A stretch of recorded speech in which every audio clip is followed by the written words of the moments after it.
श्री ओम श्री ओम श्री। एक अंधा चालाक शिष्य। एक दफा क्या हुआ, एक जंगल में एकांत की कुटिया में एक गुरु रहा करते थे और वो गुरु कहीं जाते नहीं थे। अपना बस पूजा करनी, हवन करना, धुने महाराज से बैठे रहना और प्रभु की बंदगी में लगे रहते थे। किसी चीज की आवश्यकता होती तो जो भी उनके आश्रम में शिष्य हुआ करते थे, किसी भी शिष्य को एक छोटा सा सोने का टुकड़ा दे देना और जो भी जरूरत का सामान होता उसको मंगा लेते। समय बीतता चला गया तो जो भी उनके शिष्य थे ये सोचते थे कि महाराज आश्रम से बाहर जाते नहीं हैं, कहीं पर कोई कारज नहीं करते, तो इनके पास सोना कहाँ से आता है, इतना इनके पास सोना कहाँ पर एकत्र किया हुआ है, ये मन में विचार रहता था। तो एक दफा क्या हुआ, एक चालाक शिष्य आ गया। चालाक शिष्य आया और महाराज की सेवा करनी प्रारंभ करी। जब महाराज की सेवा प्रारंभ करी तो उसको पता लग गया था कि महाराज के पास सोना बहुत है और जो महाराज के पास सोना है और जितनी सामान की आवश्यकता होती है तो उस सोने को दे करके वो सामान मंगा लेते हैं और अपने आश्रम में शिष्यों का और जो भी भक्तजन है सबका पालन पोषण भरण पोषण कर देते हैं। लेकिन ये सोना कहाँ से आता है, इस जानकारी को जानने के लिए वो शिष्य गुरु की सेवा में, अटूट सेवा में लग गया। अब क्या होता, जब कभी भी कोई चीज बनानी होती तो कभी वो उससे दुबड़ा मंगा लेते, कभी उसे पाउडर मंगा लेते, कभी उसे हल्दी मंगा लेते। जैसे ही वो सामान एकत्र करने जाता तो महाराज कहते फलानी चीज और ले आओ, बस उसका सिमरन रह गया। जैसे ही वो फलानी चीज लेने चलते और महाराज ने तुरंत आकर के उसको कहना अच्छा जरा उधर को घूम जाओ। उन्होंने जैसे ही घूमना शिष्य ने, महाराज ने तुरंत जितनी आवश्यकता होती थी उतने सोने की व्यवस्था कर देनी। क्योंकि महाराज के पास क्या था, पारस मणि थी। महाराज के पास जो पारस मणि थी वो छोटे से किसी भी चीज को छुआते थे लोहे की तो वो सोने की बन जाती थी। पारस थी, पारस मणि थी और वो डिब्बी हमेशा बड़ी महफूज अपने पास रखा करते थे। लेकिन राज नहीं पता लग रहा था। लेकिन चालाक शिष्य, चालू शिष्य तो चालू समझा ना, तो उसने सोचा कि भाई ये महाराज का राज तो जानना आवश्यक है। महाराज कभी उसे लकड़ी काटने भेजते, जैसे सब शिष्यों को भेजते थे, कभी कुछ कभी कुछ, और जब वो कारज निपटा के आते थे तो सामान तैयार कर देते थे, उनको सोना दे देते थे, जाओ बाजार से सामान ले आओ। अब उस शिष्य ने सोचा कि भाई ये जानकारी कैसे ली जाए कि ये सोना कैसे बनाते हैं और ये सोना आता कहाँ से है। या तो जब ये कारज करते हैं हमें भेज देते हैं या हमारे पीछे कहीं गड़ा हुआ है। तो जहां पर भी गड़ा हुआ है तो उस जगह को क्यों ना खोदा जाए। लेकिन इतने बड़े आश्रम में वो जगह कहाँ पर है, धुने के नीचे है, तहखाना है जहाँ से उठते नहीं हैं, या कहीं और किसी कुटिया के अंदर तहखाना है, या कुएं के अंदर है। पुराने जमाने में तो आश्रम में कुएं हुआ करते थे जहां पर से ये डोल में से या रस्सी के सहारे से जा करके अंदर से ले आते हैं। कई प्रकार के विचार आने लगे पर रास्ता नहीं मिला। एक दिन क्या हुआ, वो शिष्य जो चालाक शिष्य था गुरु का राज जानने के लिए जंगल में गया, खाना लेकर के गया। खाना लेकर के जाने के बाद खाना खाया, भोजन पाया। भोजन पा करके और शिष्य भी थे और शिष्यों के सामने एक बेल के ऊपर एक फल लगा हुआ था, उस फल को खा लिया और फल को भी क्या खाया, बस जीभ पे लगाया और वैसे ही फेंक दिया। फेंकने के बाद थोड़ी सी आगे चल करके हल्ला उतार दिया, हाय मैं मर गया, हाय मैं मर गया। अब जो बाकी के शिष्य थे उन्होंने कहा, भाई क्या हुआ मित्र, क्या हुआ? कह रहे कुछ नहीं, मेरे को दिख नहीं रहा, ये मैंने फल खाया और जैसे ही फल खाया तब से मेरे को दिखना बंद हो गया, मेरी आंखों के सामने अंधेरा छा गया, सारा का सारा मुझे कुछ नहीं दिख रहा। और रोना पीटना हल्ला उतारना जंगल में शुरू कर दिया। शिष्य बड़े घबराए, क्या करें, और उन सब शिष्यों के सामने जानबूझ करके ही जमीन पे लौट गया, नाटक करने लग गया, ड्रामा करने लग गया कि शिष्य ये सोचें कि वाकई ही अंधा हो गया है। जिस दिशा में पेड़ था जानबूझ के चला और पेड़ से टकरा गया, फिर नीचे गिर गया। ये सारी उसकी स्थिति देख करके बाकी शिष्य भी घबरा गए और उसको हौसला अफजाई करते हुए कहा, चिंता ना करो, महाराज के पास चलते हैं, कोई ना कोई महाराज के पास उपचार जरूर होगा। गुरु महाराज के आश्रम में उसको ले आए, हाथ पकड़ करके उस चालाक शिष्य का, अंधे शिष्य को ले आए। अब जब आश्रम में लाए तो वहां पर भी वो जानबूझ करके टकरा करके नीचे गिर गया, ताकि गुरु महाराज को भी ये पता चल जाए तो अंधा हो गया है। खैर आकर के एक बार और गिरा, ठोकर खाई, चिल्लाया और उनके मित्रों ने, जो और शिष्य थे, ला करके गुरु महाराज के आसन के किनारे पे उसको बैठा दिया। और वो चापलूस चालाक शिष्य दहाड़े मार के रोने लग गया, हे महाराज, हे महाराज, मेरा तो जीवन बर्बाद हो गया, मैं तो सब कुछ खो बैठा, मैं अब आपकी सेवा कैसे करूंगा, मैं ऐसा अभागा इस पृथ्वी पे क्यों आया। नाना प्रकार की बातें कह करके अपने आप को ही दोष देने लग गया। अब जब दोष देने लग गया तो महाराज को बड़ा अफसोस हुआ, बड़ा उस पे प्यार आया, विनम्रता आई। बोले हुआ क्या? सारे शिष्यों ने सारी बात बताई। महाराज, हम जंगल में लकड़ी काटने गए, हमने खाना खाया, खाना खा करके वहां एक बेल लगी हुई थी, बेल के ऊपर एक फल लगा हुआ था, उस फल को इसने तोड़ करके जैसे खाया। खाने की बात, पहले तो इसने कहा इसका स्वाद बड़ा बेस्वादा है, छोटा सा फल था, और उसके आधे घंटे के बाद ही इसको दिखना बंद हो गया। और महाराज तब से देखो इसके पैर भी फट गए हैं, खून निकल रहा है, तब से ये कभी इधर टकराए और कभी इधर टकराए और दहाड़े मार मार करके रो करके इसने अपना ये हाल कर लिया है। इस हाल को देख करके हम इसको पकड़ करके हौसला अफजाई करते हुए आपके पास लाए कि महाराज के पास कुछ ना कुछ इसका उपचार जरूर होगा। महाराज ने बड़े गौर से सारी बातें सुनी, परंतु अंधा तो अंधा ही है, अब उसको दवा कौन सी काम करे, जंगल के अंदर रह रहे हैं। महाराज ने कहा, जैसे इसके भाग्य में था वैसा हो गया, मेरे पास तो भाई इसके उपचार की कोई दवा नहीं है। चलो कोई बात नहीं, लकड़ी तुम ले आया करना, ये मेरे पास ही रह जाएगा, मेरी सेवा कर लिया करेगा, यहीं बैठा रहा करेगा, मेरे धुने के पास, यज्ञ महाराज के पास बैठा रहा करेगा। समय बीतता चला गया और वो चालाक शिष्य भी गुरु का राज जानने के लिए अंधे का नाटक वैसे ही करता रहा। कभी नीचे गिर जाए, कभी ऊपर गिर जाए, और कभी हाय मैं मर गया, मेरे पैर पे चोट लग गई, कभी पेड़ से टकरा जाए, कभी गाय से टकरा जाए। इस प्रकार से परंपरा चला करके उसने कई दिन तक नौटंकी करके रखी, नाटक करके रखा। अब जब नाटक करके देखा तो महाराज ने कहा, भाई अब तो जो होना था हो गया मन मन में, परंतु भरोसा नहीं करना चाहिए, इसकी परीक्षा लेनी चाहिए।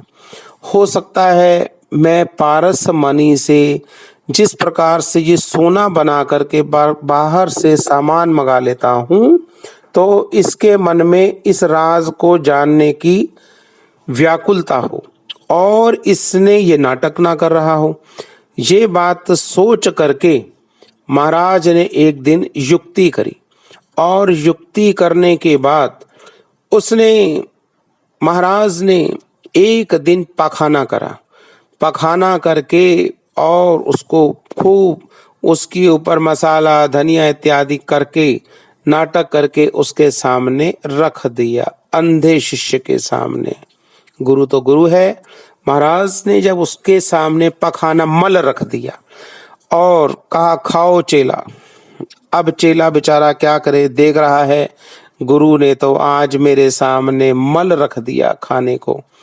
लेकिन चालाक शिष्य था, चालू शिष्य था, कह रहे अब तुम गुरु चाहे मेरे को मल खिलाओ चाहे मूत्र पिलाओ, अब तो जो मैंने नाटक कर लिया है इसमें पूर्ण सफलता पाने के लिए जब तक मैं तह पे नहीं पहुंच जाऊंगा कि आप सोना कैसे बनाते हो, तब तक मैं तो यहाँ से जाऊंगा नहीं, और जो मुझे खिलाना चाहो आप खिला सकते हो।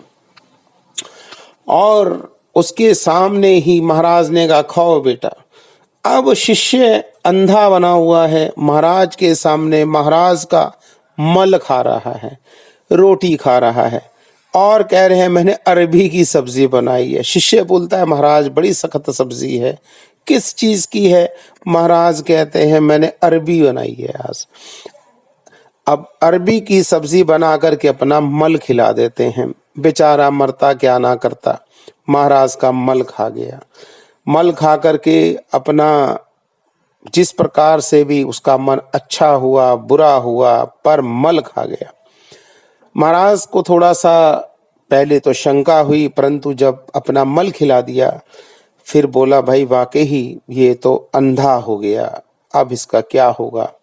अब धीरे धीरे करके मल खाने के बाद शिष्य अब वो नाटकबाजी जो कर रहा था, कभी इधर टकराना और महाराज को ये संबोधन करना वो अंधा है, उसी प्रकार से चलता रहा। महाराज ने सोचा अब ये बेचारा अंधा तो हो ही गया है, इसके सामने क्या छिपाना।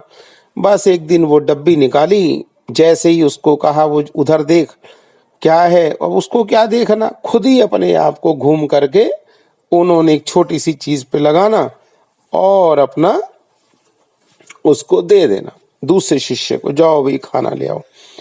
एक दिन उन्होंने वो डब्बी वहां पे रखा हुआ जो तवा था जो खाना बनाते थे, अचानक उससे टच कर दी। अब उन्होंने सोचा रोज रोज मैं ये करता हूँ, कहीं कोई मेरा राज ना जान ले, ये देख ना ले, किसी के हाथ ना लग जाए। तो उन्होंने एक दिन एक अपने तवे को ही सोने का बना दिया, जितनी आवश्यकता होती उसको तोड़ करके वो उतना दे देते, बाजार से सामान मंगाने लग गए। लेकिन वो अंधा तो उस डब्बी के चक्कर में पड़ गया। हो ना हो इस गुरु के पास ये डब्बी ही करामात की है कि ये डब्बी निकालते हैं और इधर किसी चीज पे लगा देते हैं तो सोना बन जाता है। अब उसको समझ आ गई। पर एक दिन गुरु स्नान करने गए तो उन्होंने सोचा कि चलो भाई ये तो अंधा है, इसे क्या डरना। रख दी सामान उसने साइड पे, अपना आसन पे ही डब्बी रख करके गुरु महाराज जंगल स्नान के लिए चले गए। अब जंगल स्नान के लिए गए, सामान सामने पड़ा है, मन में ये विचार है ये तो बेचारा सूरदास बन गया, अंधा बन गया, इसे क्या पता कहाँ क्या रखा है। और वहां से अपने स्थान पे सारा सामान वैसे ही छोड़ करके वो अपना ध्यान स्नान करने के लिए लघु शंका के लिए वहां से चले गए। अब जब वो चले गए तो शिष्य ने आव देखा ना था, वो डब्बी उठाई और चुपचाप वहां से निकल गया।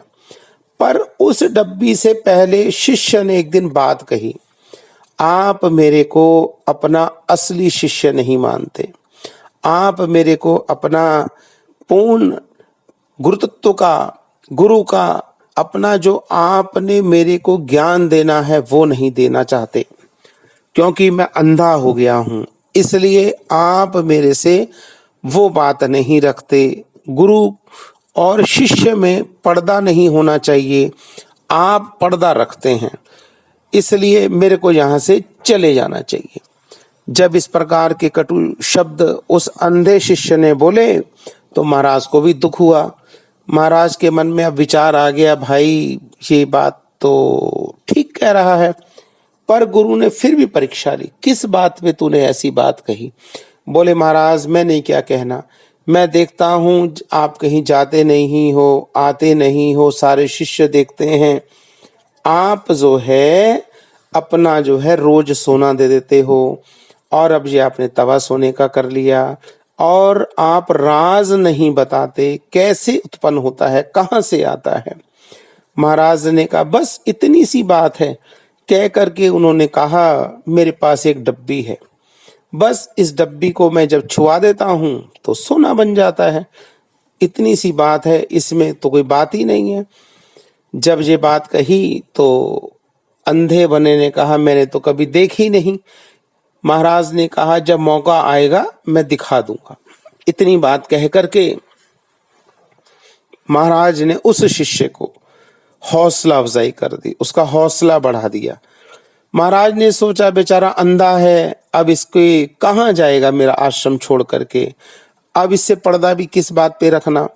ये विचार करके महाराज ने उस डब्बी का पहले चर्चा कर दी, उसके राज बता दिया, और उसके बाद एक दिन वहां पे डब्बी छोड़ करके महाराज लघु शंका के लिए चले गए। पर जो अंधा बना हुआ, मल खाया हुआ चालाक शिष्य था, वो तो उसी प्रतीक्षा में था, वो वस्तु क्या है, वो चीज क्या है, वो सामान क्या है जिससे ये जो है पल भर में सोना बना लेते हैं।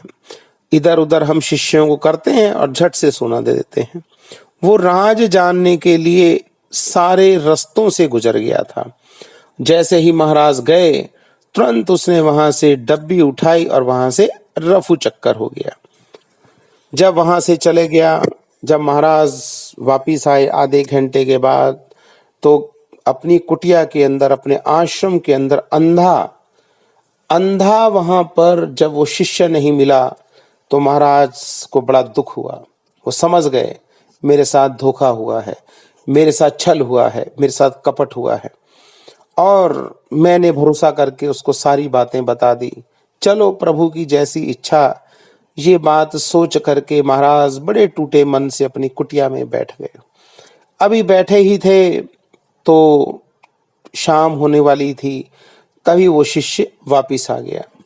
आकर के महाराज को उल्टी सीधी गाली देने लग गया, बोलने लग गया कि महाराज आप छल करा, आपने मेरे को अपना पूर्ण शिष्य नहीं समझा, आपने मेरे को धोखा करा, मिथ्या करी। गुरु महाराज पूरी बात सुनते रहे, कहते क्या बात हुई, क्यों मैंने धोखा दिया? मैंने तो कोई धोखा नहीं दिया। कह रहे धोखा नहीं दिया तो महाराज आपने क्या किया? आप कहते थे कि मेरे पास एक डब्बी है जिससे मैं सोना बना लेता हूं, और जब आप जहां पर अपनी डब्बी रख करके गए, या तो आपने मेरे पे भरोसा नहीं करा, और अगर भरोसा करा तो आप असली डब्बी ले गए और नकली डब्बी यहाँ पे रख गए। तो आपने मेरे साथ छल करा या नहीं करा? महाराज कह रहा अच्छा। तो महाराज ने जेब से एक डब्बी और निकाली, क्योंकि एक डब्बी में तो वो अपना तंबाकू सुरती खाने के लिए रखा करते थे, और दूसरी डब्बी के अंदर वो पारस मनी रखा कर, दोनों का एक सा रूप था। तो शिष्य ने कहा कि आपने असली डब्बी अपने पास रख ली और नकली डब्बी यहाँ छोड़ गए। तो जब ये बात कही तो महाराज ने कहा नहीं, दिखाना डब्बी क्या है। और जैसे ही वो महाराज ने डब्बी ली और अपनी जेब से दूसरी डब्बी निकाली, उसको धोखा देने, हाँ मैंने गलत रख दी, धोखा हो गया, पलट गया, अपनी ये बात कह करके अपना उन्होंने उसको समझाया। पर कह रहे तेरे को कैसे पता लगा कि ये डब्बी नकली है? तो वो बोले महाराज जब आप इस डब्बी को छोड़ के चले गए, आपने मेरे को मल खिला दिया, अंधा मैंने समझ करके आपने जब मल दिया तो मैंने इसलिए मल खाया कि मैं इस राज को जानना चाहता था कि आप पल भर में सोना कैसे बना लेते हो, और उस राज को जानने के लिए मैंने ये सब करा। ना तो वहां पर मेरा आंख खराब हुई थी, ना मैं अंधा हुआ था, मैं तब से लेके ठोकरें खा रहा हूं आपकी कुटिया में, आपके दरबार में आपकी सेवा कर रहा हूँ। अंधा बन कर के मैंने नाना पीड़ाएं सही ताकि मेरे को ये राज हासिल हो जाए, ये मेरे को ज्ञान मिल जाए, ये मेरे को गुर मिल जाए। परंतु आपने मेरे साथ छल करा, मेरे को गुर नहीं दिया। तो महाराज ने उसके सामने डब्बी ली और वही डब्बी दोबारा से कहा, नहीं, ये वही डब्बी है जो मैंने तुम्हारे को दी थी, जो मैं रखता था, जो प्रयोग करता था, पर तुम इसका प्रयोग नहीं कर पाए। वो कहते, वो कैसे? उन्होंने तुरंत डब्बी ली और उस डब्बी को उसी के सामने खोला, और जैसे ही उस डब्बी को खोला तो उसमें क्या था, एक पतली सी परत रखी हुई थी कागज की, और उस कागज की परत के अंदर पारस मणि थी।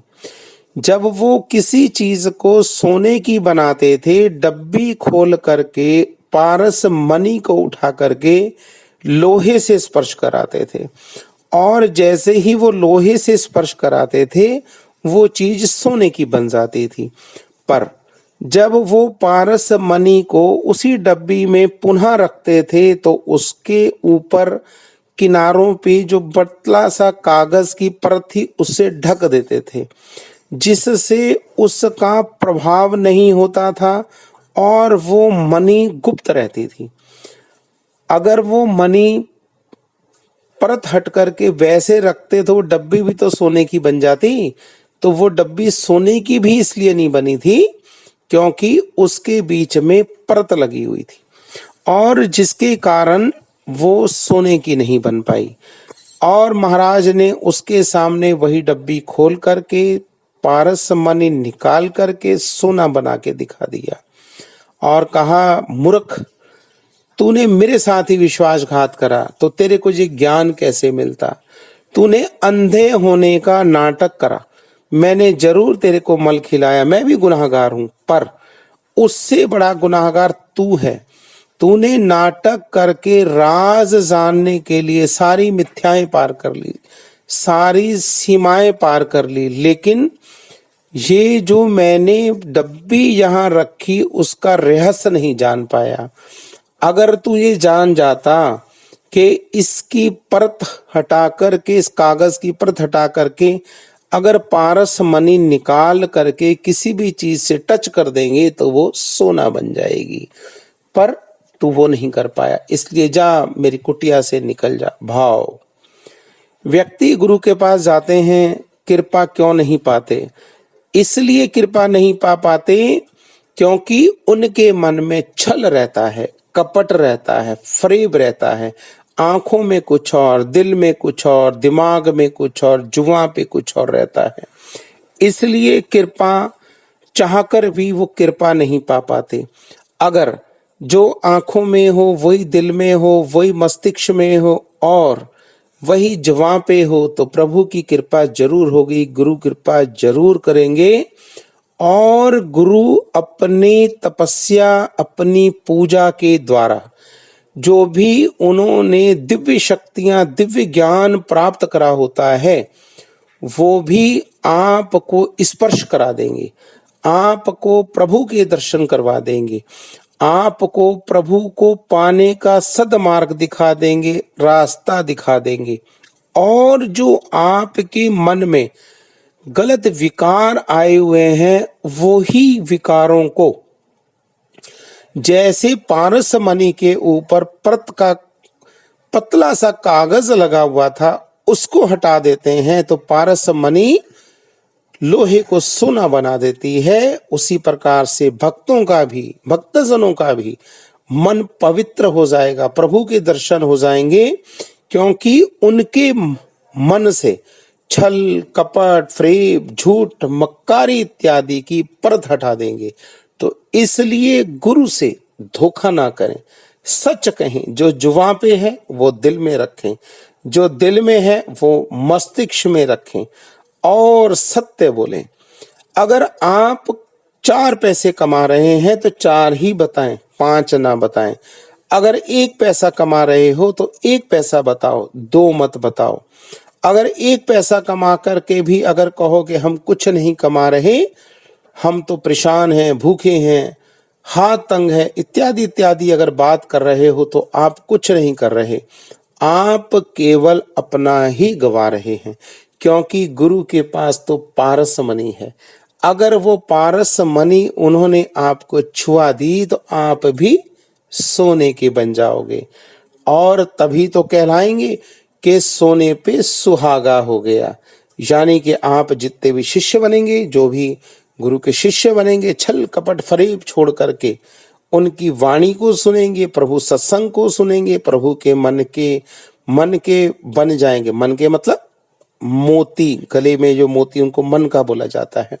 जब आप वो बन जाएंगे तो आप भी कृपा के पात्र बन जाएंगे, और पारस मणि के टच में आते ही, मिलने के साथ स्पर्श में आते ही आप भी सोने के बन जाएंगे। आपके भी घर धन धान्य से भर जाएंगे, और धन धान्य की आपके जहां भी वर्षा होगी। ओम श्री ओम श्री ओम श्री।